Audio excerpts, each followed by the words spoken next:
You're like, oh, college, man, you know, I'm about to get myself a husband. You're not. You might be his favorite, but you're not the only one. Yep. These schools will play you. It looked like they rolled it in mud and put it on a plate to give to you. I was sick. So won't you say my name, say my name. If you claim you want me, it ain't no web. Hey guys, welcome back to our channel. I'm Tarim. I'm Ngozi. And today we're going to be sharing with you guys the things we wish we knew before college, okay? We know that this semester is not going to be our typical semester because of Corona, but we still want to give you guys some tips that will hopefully help you guys for spring semester. If we go back. I'm praying we go back. You know, when I think about my college experience, you know, I just get a little emotional, you know, thinking about how Corona ruined my entire college experience. Okay, so before we get into this video, we're going to start by saying that if you're a freshman and your fall semester is going to be remote, just go to community college. Like, don't waste your bread, don't waste your money on going to university. Just reapply in the spring and re-enroll. And it's a lot cheaper. You're going to save a lot of money. And I'm telling you, the experience, even if you're going back in the fall, the experience is not going to be the same, unfortunately. Like, my favorite time in college was my freshman year of fall.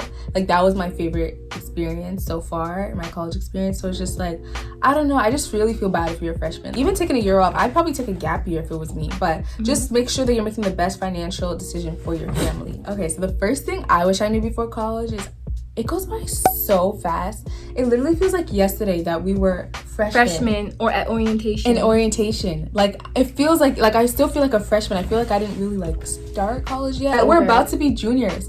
Our college experience is almost over. And I feel like I started like yesterday. Just cherish every moment, especially your freshman year, because before you know it, you're gonna be graduating. The first thing I wished I knew before college was friends that you make freshman year aren't gonna be forever. And don't feel some type of way if you say, I don't know, like you're friends for a couple months and then you guys stop talking, because I feel like you're gonna go through different friend groups your freshman year, but I'm telling you guys, you will find your friend group or at least one person that you really connect with. So don't feel pressure to be in a group where you don't belong in just because you, for numbers' sake, because you want friends. I'm telling you, it might be slow, but you eventually find the group you belong to. And don't just like sit in your dorm and expect friends to come to you. Unfortunately, you have to leave your room. You have to go to events. You have to go to clubs. You have to join clubs. You know, go to the dining hall. You know, I know a lot of people, they sit in their room, they get food from the dining hall, sit in their room all day, and they're like, oh, I don't have any friends. But it's like, unfortunately, someone has to make the first move. So it might have to be you. So just don't be complacent and don't just settle for the people you just met in orientation, because more likely than not, they're not going to be the friends you walk out of freshman year with. Okay, so the next thing that I wish I knew before college was it's not as easy to balance your social life and your schoolwork and your job. Like, a lot of freshmen don't get a job like their first semester in college. I didn't have a job my first semester. I had a job in the spring, so second semester of my freshman year. But even without that, I was a part of dance teams. I was very involved. It was kind of really hard to stay, you know, on top of my schoolwork, on top of my friendships. There's so much drama freshman year. Whether you want to be in it or not, there's just gonna be something going on, and there's events and all this stuff. So it's you have to be focused. You don't have your parents coming and telling you do your homework or when to go to bed. I remember I would make the dumb choice to go to bed at 4 a.m. when I had 7 a.m. class the next day. Yes, you still passed though? I still passed with flying colors, and our school had 7:30 a.m. Like, what kind that shouldn't exist. That should be illegal. Like, that's what? Evil. That's evil. You just have to make sure that you are smart and you are the type of person that can't let your friends influence you. Like, stay up later, you'll be fine, because more likely than not, they don't have an 8 a.m. You do. So just make sure that you are responsible for yourself, because your parents aren't there to baby you anymore. And make sure you know the type of person you are, because, like, for example, we could stay up late and wake up early and still do good on our tests, but some people cannot focus. Like, I had a roommate, if she wasn't in bed by like 10, 11, she said like she wouldn't be able to focus the next day. So if you're that type of person, don't let people pressure you. Go to bed on time. So just know your schedule. Yeah, that would really help you. Exactly. Okay, so another thing I wish I knew before college was it's nothing like high school. Nothing. No. And in high school, I could study at 10 p.m. to 11 p.m., take my test, and still get 100, get a 99. Yes, like I was like, okay, I could do this. In college, I'm telling you, you will fail. If you think you can study for a bio test, a chem test the night before for only an hour, and think you're gonna get 100 or A, I'm sorry, but that's just not gonna happen. Like, it's nothing like high school. Because most likely the teachers don't know you. If They you go don't to a big care. school, first of all, they don't know you. There's hundreds of students they have. And it's just like, at the end of the day, you're an adult. But I will say I had a different experience in terms of that, because I went to a private school, a really tough college prep school. So it's like college kind of was an easier transition for me, because they really prepared us for college. I was doing 20-page papers in high school. Like, it was difficult. So I also couldn't like study for a test last minute and pass in my high school either. It was actually a little easier in college because you have less classes. You only have a class once or twice per week. So, you know, you could do your homework anytime. But in high school, you had to do your homework every night. I understand what she means in terms of like, the teachers aren't going to chase you. You don't want to do the work, that's on you. They're still getting paid. So just make sure that you're getting your money's worth. Okay, so the next thing that I wish I knew before college is kind of like two things in one. You're not going to be best friends with your roommates, and you don't have to be. This most likely, if you do a random selection, or even if you're friends with someone that you choose, your roommates with someone that you choose during orientation, it's not guaranteed that you're going to be best friends. Rarely do I see, you know, two roommates, first of all, last throughout the whole year. And second of all, rarely do I see them stay besties throughout the whole college experience. It happens, but it's kind of rare. Like, I feel like, you know, it's kind of like a lot of pressure. Like, a lot of people go into college thinking you have to be best friends with your roomies, so they try so hard, and they start to despise each other because you feel like you're stopping yourself from making other friends, or you just don't mix. So just because you have the similar living habits doesn't mean you have the similar social habits, and I think that's the same thing vice versa. Just because you're socially compatible doesn't mean you'll be compatible living wise. For me, I didn't actually room with any of my friends so far in college, and I did random for both years, and I was okay because I didn't feel pressured to be friends with my roommates.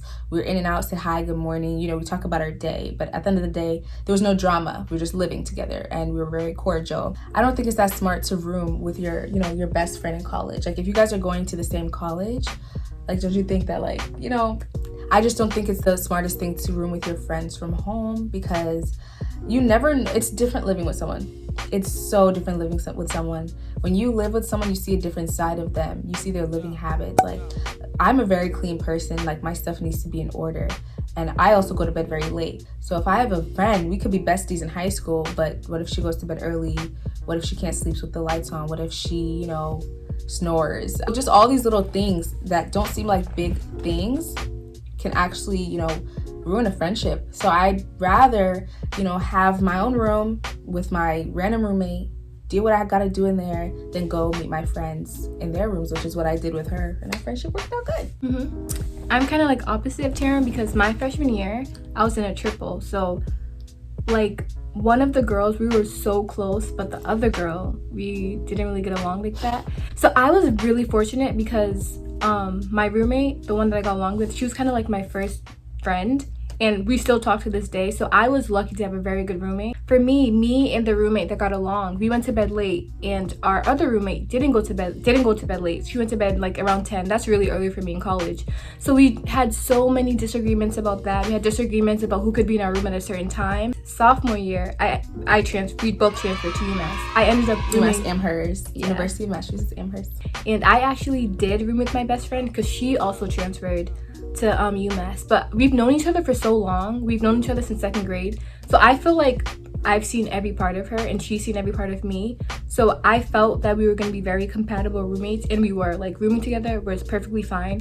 So I just feel like if you do want to room with your best friend, you should really know the person, like at least know their sleeping habits and their cleaning habits, because we already knew each other, so that's why it wasn't a big deal. So the next thing I wish I knew before college was most guys aren't trying to be in relationships. Do not fool yourselves. They will play you, sweet talk you, and pretend that they want to be in a relationship with you, but they don't. Especially the athletes, they don't. It's gonna be really, really hard to tell, because some of them sound really genuine, but I'm telling you this, 90% of them are not. They could care less about being 99%. Half of them have a girlfriend back at home, first of all. Yeah, they have a homeboo. I'm very, very passionate about this. They have a homeboo and a schoolboo. You're coming into college, you're very naive. You're like, oh, college, man, you know, I'm about to get myself a husband. You're not.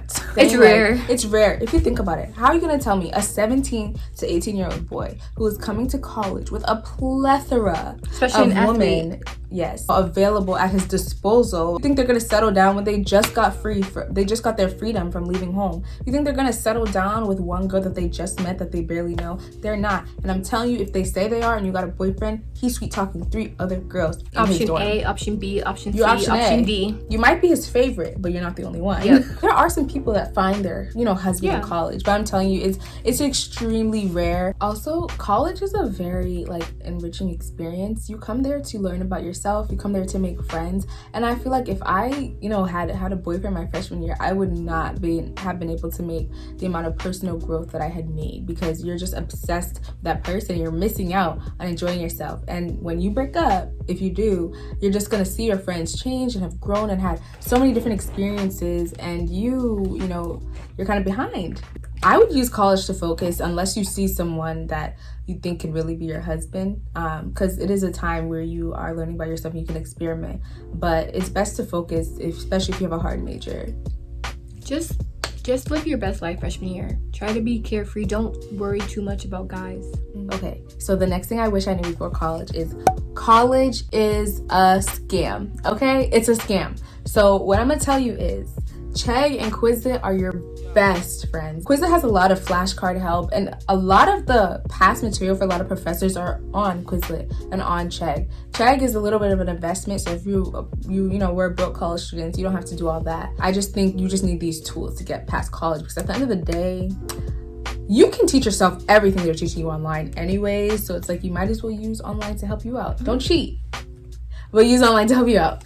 For me, all my homework, Quizlet just happened to have the answers. It's not cheating, it's online, it's there for everyone to see. Okay. So another thing I wish I knew before college was don't skip class. I mean, I didn't really skip class like that, to be honest, but only skip class if you're really, really sick, because at least the teachers I had last semester, they all took attendance. It was because of my attendance where I could have been at an A- and an A. It doesn't matter between A and A-, but you could be between a B- and a C+, because those extra 3 points all count for attendance.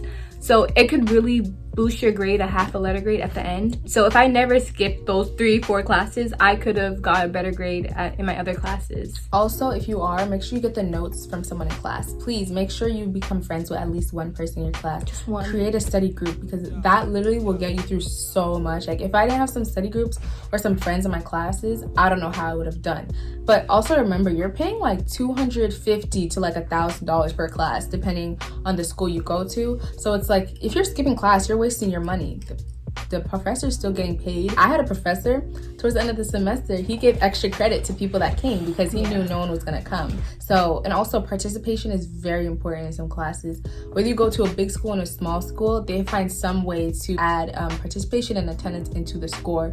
We went from a small school where the professors literally knew everyone in the class, so it's you can't skip, to a huge school, but we had iClickers in the big school, so we had to answer questions in class with the iClicker, and we had to, that's how they basically took attendance. So the next thing I wish I knew before college, which I actually did know because my parents and my high school teachers really instilled this in me: get close to your professors. I don't care if you go to a school with 4,000 people or if you go to a school with 30,000 people. Get close to your professors. That can be the difference between getting an internship, getting a research position, getting an A. You know what I mean? Go to office hours. Get close with them. Even if you go to a school with a lot of people, I'm telling you, the kids do not go to office hours, and it's awkward. I'll walk into the office hours, I'll be like, hey, professor, hey, I've been waiting for someone to come, how are you? And I'm like, it's gonna be awkward. But you just gotta get past that awkward stage and become a familiar face. At my old school, St. John's University, my first semester, I had a teacher who was going around the class asking for an assignment that we were supposed to do. I couldn't find my assignment, or either I didn't do the assignment, I can't remember, but she looked at me and she was about to ask me, did I do the assignment? And I was about to tell her, I don't know where it is. And she was like, it's okay, Tarim, I know the type of student you are. I know you did the assignment. And she literally just checked my name off. And that's because she knows me and she knows I did well and I'm a good student. So I actually didn't do the assignment, but shout out to her because I got an A in the class. So just make sure you're going to office hours, you're going to TA sessions, because you never know, they could really help you boost up some of your grades. So get close to the TAs, because the TAs, I'm telling you, they come in clutch. My bio TA, I used to go to her every single Monday, And I remember I got my test back and I got a question wrong, but she only took off 1 point. And this girl got the same question wrong and she got all the points taken off. I was like, thank you. When I tell you, I'm not saying they would tell me the answer, but they would steer me in the right direction physically. So just get close to them. You'll thank us later. I was pointing at each letter. I did A, B, C, D. I pointed at A, then I pointed at B, then pointed at C, and she was like, thank you. The food is not good. I'm telling you, I was almost initiated my freshman year of college. I did not eat. They ask you how you are, and you just have to say that you're fine when you're not really fine. They gave us something called dirty rice. That's the name of the rice, dirty rice. It Yes. looked like they rolled it in mud and put it on a plate to give to you. I was sick. There's a time I took a picture of my 3 grains of rice and I sent it to my mom because I'm like, this is what I'm eating for dinner today. So be prepared to spend out. You know, a lot of your money is gonna go to takeout, Uber Eats. Just be prepared. But I had a better experience my second year at UMass. The food is actually really bomb. You know, #1 in the country. And the thing is, these schools will play you. They will put the best food they've ever made the first week. They will literally make the food seem amazing. First week of my freshman year, I was posting everything. I was posting, ooh, look what my food has today. Gourmet meals. I was like, you wish you went to my school, didn't you? After that, I actually had the freshman -15. I had the freshman -15. I did not eat. Whenever you go home, bring containers back. Bring containers of food back. Bring it back. The next thing I wish I knew before college, and I'm glad I actually did, was do well your first year. I'm telling you, it doesn't matter your major, but this is especially for STEM majors. Please, please, don't skip class. Just please do well your first year, because after that, it goes downhill. It is harder. You're not going to be as carefree. You're going to kind of be over college after freshman year, so you're going to lose a lot of motivation. But if your freshman year grades are good, that acts as a cushion and a foundation for all your other terrible grades that comes later. The last thing I wish I knew before college was it could be really easy to fall into depression. Like really easy. Like you wouldn't even notice yourself slipping in, but you are. So don't be afraid to take mental health days. If you don't want to go out, don't go out. Like, you need your peace, you need your alone time. There's so much going on in college. There's friends, your social life, work, family issues. Family issues too. There's so many factors that can play into your depression. Seasonal depression, because in the fall and the winter, it's so cold. But just try not to lose yourself in the depression. Try to find activities or even people that make you not think about your depression or give you a better state of mind. Take advantage of the resources on campus, which we actually didn't, but I really advise you to, because you're paying a lot of money for college. They have psychologists literally sitting in their rooms, in their office, waiting for students to come and utilize it. They have health centers for sexual assault victims. They have suicide hotlines. They have a lot. So you guys got to make sure that you're taking advantage of the resources that you have in college. Destigmatize therapy. Therapy is good. Therapy is helpful and useful. So everyone needs it. Everyone needs it. Just a quick tip, when you go to events in college, create a buddy system, because I'm telling you, there's some crazy guys in college campuses. Just people in general. Just people who just plan for your downfall. Just don't go anywhere alone, please, especially at night. It's so dark. So dangerous. You don't know who's around. So all in all, college is a great experience. It really is. It's a very enriching experience, and I feel like that's where I became who I am, and that's where I grew the most. It's what you make of it, to be honest, because we went to a school that we didn't really like, but I could still say I enjoyed my freshman year. So it really is what you make of it, and try to have the best experience that you can. Just make the best of college. Thank you guys so much for watching this video. I hope you guys enjoyed it, and I hope you guys learned some things. We really wanted to help people out there that are going to college, or if you're in college or you're transferring. This video is for everyone, even high schoolers. So I hope you guys got something out of this video. Thank you guys so much for watching. Bye.